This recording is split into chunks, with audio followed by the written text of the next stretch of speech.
ఇక్కడ international shipping లైన్స్కి ఈ transshipment facility అనేది చాలా క్లోజ్‌గా ఉండాలి. చాలా ఇంపార్టెంట్ అనమాట.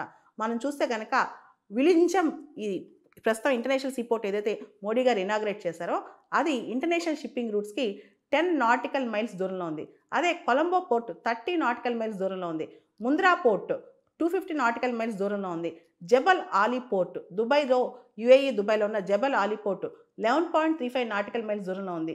సింగపూర్ పోర్ట్ అయితే డైరెక్ట్‌గా ఇంటర్నేషనల్ షిప్పింగ్ రూట్‌లోనే లొకేట్ అయిందనమాట. సింగపూర్ పోర్ట్ చాలా చాలా క్రూషియల్. అందుకే అక్కడి నుంచి సింగపూర్‌కి చాలా బిజినెస్ అవుద్దనమాట.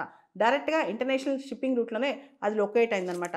పోర్ట్ కెపాసిటీ కూడా చాలా ఇంపార్టెంట్. కెపాసిటీ అంటే ఆ పోర్ట్ ఎంత ట్రాఫిక్ మేనేజ్ చేయగలదు, ఎంత మేనేజ్ చేయగలదు, ఇదంతా ఎంత దగ్గరగా ఉంది ఇంటర్నేషనల్ షిప్పింగ్ లైన్స్‌కి ఆ తర్వాత ఆ పోర్ట్ కెపాసిటీ. ఈ పోర్ట్ కెపాసిటీని టీఈయూ అంటారనమాట. టీఈయూ అంటే 20 ఫూట్ ఈక్వివలెంట్ యూనిట్ అనమాట.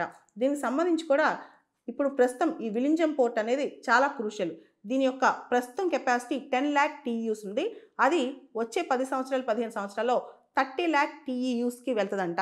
సో, దానివల్ల దీనికి చాలా చాలా మేలు జరుగుద్ది. ఇండియాకి కూడా కేరళ ఎకానమీ ఆల్రెడీ అస్థిరంగా ఉంది కాబట్టి కేరళకి ఎకనామిక్ స్టెబిలిటీ తేవటం, భారతదేశానికి కూడా ఇదొక major shipping point, transshipment point. అంటే ఇదొక డెడికేటెడ్ ట్రాన్స్‌షిప్‌మెంట్ పోర్ట్ కాబట్టి మేజర్ ట్రాన్స్‌షిప్‌మెంట్ పాయింట్ అవ్వబోతుందనమాట.